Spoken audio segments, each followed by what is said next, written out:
welcome back to another video. In today's video, I'm going to be playing the Stockfish bot, but with queen odds. So essentially what that means is Stockfish starts without a queen.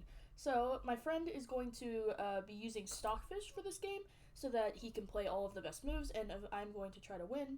And I have an extra queen, so hopefully I can win. I feel like it's hard to know what to say because this is live, but anyways, I'm going to start the game off with knight c6. Trying to cancel out these squares from the knight. I predict Stockfish is probably going to play e4 or d4. And yeah. I have done this challenge before against the Stockfish bot, and I've had some wins, I've had some losses. So I do think that this can be quite interesting. I'm going to play e5. I used to be like super duper reserved when it came to playing this bot, and I would play really small moves, and that's actually the biggest mistake I can make because I have to try to bolt forward. That's the best chance I'm gonna get to win the game. Okay, so anyways, we have both the knights out. I will copy them, and maybe I will try to trade off some pieces. The more I can trade off, the better chance I have of winning, because obviously I can beat Stockfish with just a queen versus a king. So yeah. Alright, so we get a3, pretty interesting move. I think the idea of that move is to simply cancel off bishop b4. Can I get away with bishop c5? Bishop c5, b4, bishop back here. I don't know if that looks comfortable. Probably not. Maybe I should go for d5. That probably makes the most sense. Let's just play that. And yeah, I mean, I'm still feeling pretty confident with my position. Alright, so we get bishop b5 here. We're simply trying to pin this, and also I guess try to win this pawn. I think that's Stockfish's idea, so let's just play bishop here, defend this pawn. And obviously if they want to trade, I am very happy to, because I get the bishop pair and I get a piece traded off. So yeah, I mean, that would be pretty nice. I'm curious what's going to happen. It seems like it takes about 10 seconds for my friend to get the moves in, so there's probably going to be a lot of cutting in this video, but it'll be alright, to be honest, because yeah, I mean, there isn't that much commentary that I can really give for a game like this. Oh yeah, he said lol in the chat. Okay, Stockfish actually does trade there, so I'm going to take back. And now I've got one piece traded off. I've got a very powerful center, and I actually feel like I'm more than +9 in this game already. But of course, if I make a mistake, like if I give up my rook for a piece or something, I could slowly lose that advantage, and that could be bad. But let's just castle. I feel like this is not scary enough to really attack my king. Alright, so we get knight d2. I could play something like c5. c5 looks pretty interesting. I love when you pause, it sounds so awkward. Yeah, that gets cut out of the video. I just hear you reading. Okay, anyways. Yeah, I mean, we have this very powerful center right here. And, yeah, okay, they play that. That makes sense. Do I take or do I push? That is the question.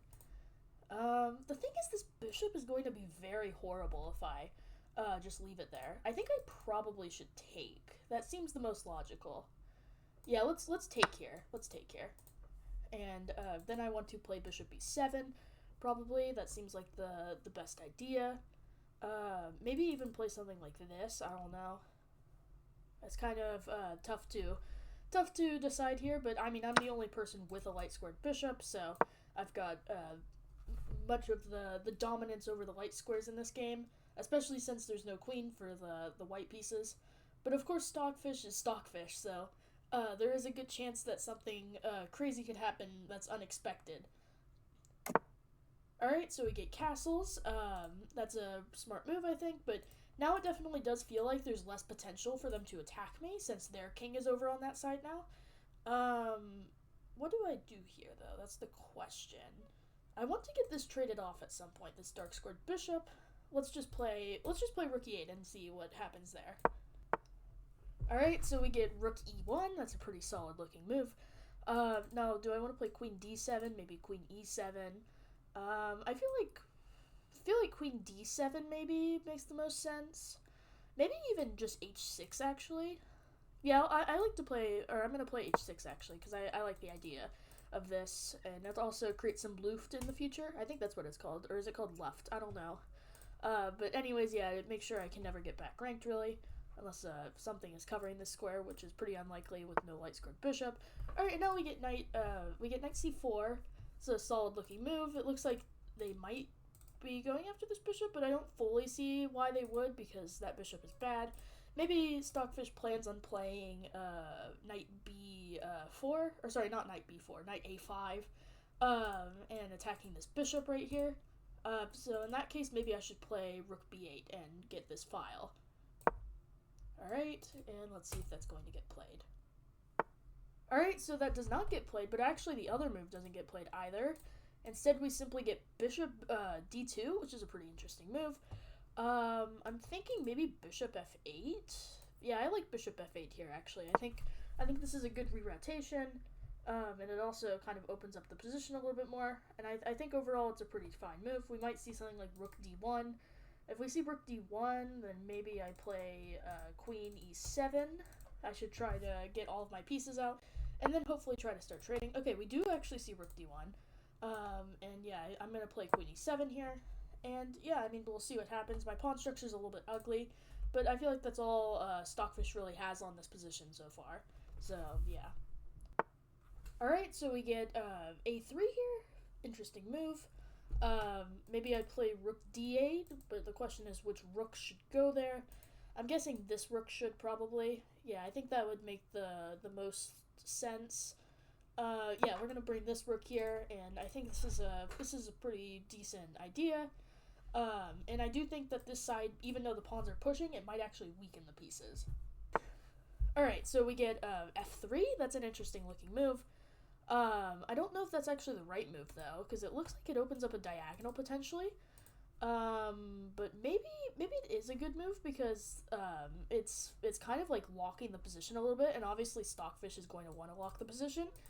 I think maybe we reroute the knight, though. Let's reroute the knight to b6. I think that's a good idea. And yeah, I mean, this is still, like, it feels a bit scary, but I do feel like I'm slowly but surely getting to that point where I can't lose, which that point will feel really good, because I mean, yeah, you can't lose, but I mean, there is always that, like, point where you just feel super confident and you can really play anything and win. Alright, we get knight f3, or sorry, knight e3. Maybe the idea is to jump to this square, but anyways, I think I do need to play this move right here, knight b6, my whole plan. You're so bad with notations. I mean, I'm making more mistakes than usual because it's a little bit later at night, but yeah, I guess that's fair. But yeah, we're probably going to see knight f5. That's the correct notation. Okay, we don't see that actually. We see rook e2. I wonder why rook e2. I don't know. But anyways, I think maybe now we play rook d7 and then rook d8. I like that idea. I'm going to play it.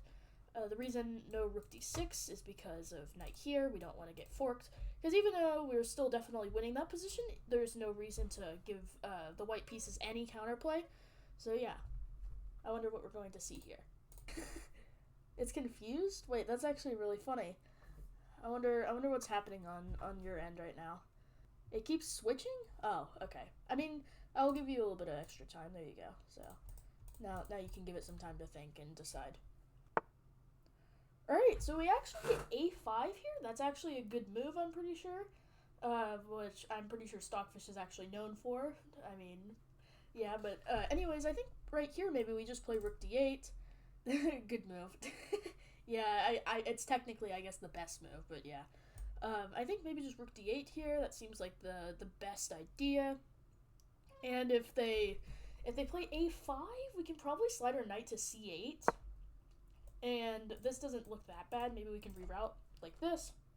Maybe not like that, actually, because then that allows them to grab onto the d5 square, and that's a very powerful square to have. But yeah, I guess we're going to see what happens. I'm assuming we're going to see a5. Yep, we do. And now I think I'm simply going to play knight c8. Alright, so we do actually get knight d5 a little bit earlier than I initially predicted. But I actually do think that this actually does give us a good opportunity to sacrifice the rook, because I feel like we're at a point now where knights are no longer really a threat to us, and like potentially now these rooks are a little bit more are a lot less flexible than the knights, which allows much higher chances, I think, of us being able to avoid forks or tactics and such. So yeah, I think this is a good idea to simply sacrifice the rook here. I'm guessing Stockfish is going to take. I don't see why they wouldn't. But I mean, if they don't, maybe they'll surprise me. We'll see what happens. Alright, they do indeed take. That makes sense. And now this bishop is going to struggle a little bit to move, because obviously if the bishop just moves somewhere, then the rook will be under attack with the check, so that's going to be very powerful. Alright, now do we play rook d3 here, maybe? Yeah, I like rook d3. That looks very powerful. Let's go for it. Rook d3. If we see rook here, maybe we simply play this, and we can continue that pin. And yeah, I mean, that would be very strong. And yeah. Alright, so we actually... Oh, that makes sense, actually. That's a good move. So the question is, can we get away with taking? No, there's no reason to. Let's keep those pieces on the board for now, and let's just play queen d6. Alright, so anyways, we get bishop e3 here. I mean, that move makes sense. Maybe we play f6. I kind of want to play f5. I don't know. I think f6 probably is the best idea here. That seems like actually the only idea. Maybe I could jump the knight in. Yeah, I'm gonna go for f6. I just like the idea of solidifying this pawn, and our position is definitely... It definitely doesn't seem like there's any worries anymore by this point in the game. There was potentially maybe takes and like a pin, but I don't think there's anything you can capitalize on there. Alright, anyways, we get bishop f2. Now I think we play knight here, and we go here. That seems pretty good. We might see g4. If so, then we'll probably go to c6, and then maybe go to b4 or d4. We'll see what happens. Alright, we actually see b4. Okay, so Stockfish is trying to open up the position a little bit. That does make sense. That seems like it's the only real way to proceed. But I guess we should probably just take that. To be honest, we're probably going to see c5, because that seems like it was the idea of playing this move. If not, then, I mean, yeah, I guess we'll see what happens. Alright, we do indeed see c5. Maybe not queen d4, queen d5, or queen d7. Maybe just queen d5. Yeah, I like queen d5 a little bit more, because it gives us the idea to push this pawn, potentially. And also, I want to preserve this square for the knight. So yeah, I mean, this looks pretty solid, and we'll see what happens. Alright, so we actually get king h2 in this position. That's a solid move. I guess the idea of that is just to get the king out of here. Hopefully stay alive longer. But we actually do have rook d2 here. That looks pretty solid, because it looks like it forces a trade. Maybe we play knight c6 though. I don't know. Let's play. I think rook d2. I mean, yeah, I might as well get some pieces off the board. If I messed up something here, then I'm going to be very sad, but I don't think I did. I think that does just indeed force a trade. I will pre-move taking, and we'll see what happens. Alright, so we don't see takes immediately, but we do see bishop e3. This does simply allow me to trade some pieces, so that is what I am going to do. And actually, we could even play something like queen here and take the bishop. I don't know if that'd be a good idea, though. It doesn't seem solid enough. We might as well just keep our queen on the board. Maybe we could play something like knight c6. Yeah, I like knight c6. Knight c6, we could potentially take this. If the rook goes here, we probably could just take, and we're up an entire piece there, and I don't see how we could lose that, especially since this pawn is on a dark square, which will make it much easier to capture. Alright, so we actually do see rook d2. I'm really thinking about taking this. I feel like that's a good idea. I don't see why not. If we do take that, what's gonna happen? Let's just take it. Let's simplify the position as much as possible. I'm assuming we're going to see takes, which will result in us just simply taking this pawn right here. I mean, we're back to up an entire queen of material. Or actually, we're up 14, and they're gonna take our queen, so actually that'll be... Yeah, that's only +5, so we're up a piece and 2 pawns, but now we're up a piece and 3 pawns, soon to be a piece and 4 pawns. And yeah, I don't think Stockfish can stop us here, so yeah, this should be winning very, very soon. Alright, so we do see bishop c1, interesting. Let's just simply take this pawn, and maybe we could start pushing this pawn in the future, because it's only 1 dark square away from promotion, and that would be very nice. Alright, so we see g4. I think let's just push this pawn. We could probably plant the bishop on d4, and there's no way of stopping the promotion. I'm almost at a point where I can start pre-moving, but yeah. This game definitely did end up cleaner than I thought it would be at first. At first, I thought it was going to end up going kind of crazy off the rails, but actually, this position is much better than I originally thought. Let's just play knight here. Alright, so we do just simply see king f1. Let's simply push this. I'm assuming Stockfish is going to take, because that seems like it's the only way to really prevent checkmate. This bishop's actually completely trapped. Like, there's no squares for it on this diagonal, because every single square is covered, which is pretty funny, actually. So yeah, I mean, this is looking very dangerous. Yeah, and they simply take. Let's take back. And now I think we could technically pre-move, but I think I'll only do like one pre-move or something just in case. Alright, let's see. Are we going to see king here? If we see king here, we could probably play bishop here, and that actually creates like a cradle almost that forces the king away. Actually, but there is kind of like this square. But then I could play a4, and I'm probably... Yeah, this is probably fine. If they go here, we play a4, and the king cannot find its way in. And then we could probably push this pawn up to c4, and then we could start pushing this pawn once more. And if the king goes here, we can probably... Is there a way to stop it? I don't know, actually. No, but I think the c pawn along with the a pawn is powerful enough. And also, the knight does defend this pawn very nicely. So yeah, this is at a point where, I mean, like, I probably can't lose this position unless it was, like, maybe a bullet game where I have, like, 5 seconds remaining. So yeah, let's just push this pawn, and we might see king a2. That seems logical. I don't know. Alright, we do indeed see king a2. I'm actually kind of decent at predicting Stockfish endgame moves, but to be fair, there aren't many moves to be played, so it does kind of make sense. We might see... Are we going to see king a3? I don't know. King a3, we're probably going to play c3, and actually I don't think the pawn is stoppable anymore. Or actually, it probably could... No, it can actually. It's nice. It's nicely covered there. And yeah. Alright, there we go. Oh, it goes there, actually. Maybe we play this, they go there, we play this. And after this, we could push one of the pawns, and there's no way to stop the other one. Yeah, that seems pretty good. Let's simply go for that. I don't think there's stalemates, especially with the 3 pawns. So yeah.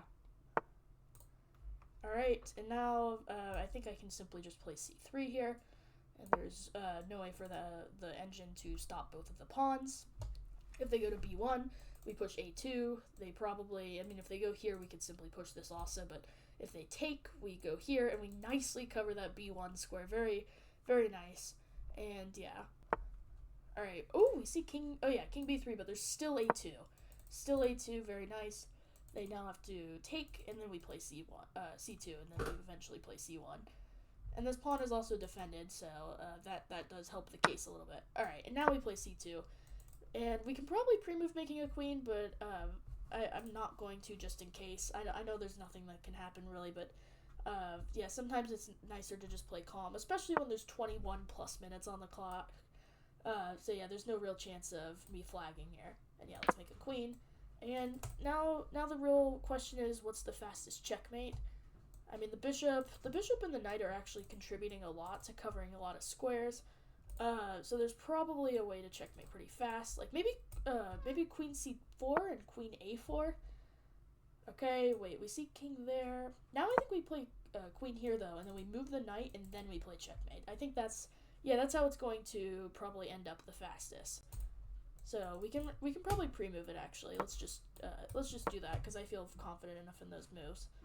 And yeah, all right, we see this g5 move as like a last ditch effort, but there's nothing there, and the game ends in checkmate. So that game lasted 54 moves, and I will cut to the game review. Alright, so I'm actually filming this part of the video a day in advance from the actual game, because I was kind of tired, but anyways, this game started off with knight f3, knight c6, alright, and so far the game is still pretty normal. Of course, there's still some opportunities for me to mess up, but I think there's like a certain turning point where I know I can probably beat anybody. Like, obviously I'm able to beat Stockfish, so that means it's a forced win, of course, by the first move, but there is a certain point where I can kind of calm down. It's kind of right here. Yeah, this is the point where I feel like no matter what, I am going to win the game, unless I'm like low on the clock, of course, and flag, but At this point, there's nothing really that stops these pawns, and eventually this game does indeed end in a checkmate. And yeah, that was a pretty fun game. That was kind of a very quick analysis. But anyways, according to the engine, my friend who was playing Stockfish in this game only played 92% accuracy, although that's probably slightly inaccurate because no matter what, when you start in a losing position, I feel like it will just randomly call the best move a blunder or a mistake, and that's going to end up making the accuracy go a bit lower. But yeah, and apparently I played at a 94.2% accuracy, although that is also heavily skewed due to the fact that I'm up so much material that any move is basically an excellent or better. So that's what happened in the game. It was pretty fun, and I did think it would be a little bit more of a challenge, but it was quite a bit easier than I thought. And if you guys want me to try to beat the Leela bot with Queen odds, which I heard is much harder, then be sure to leave a comment down below. Thank you guys so much for watching, and goodbye!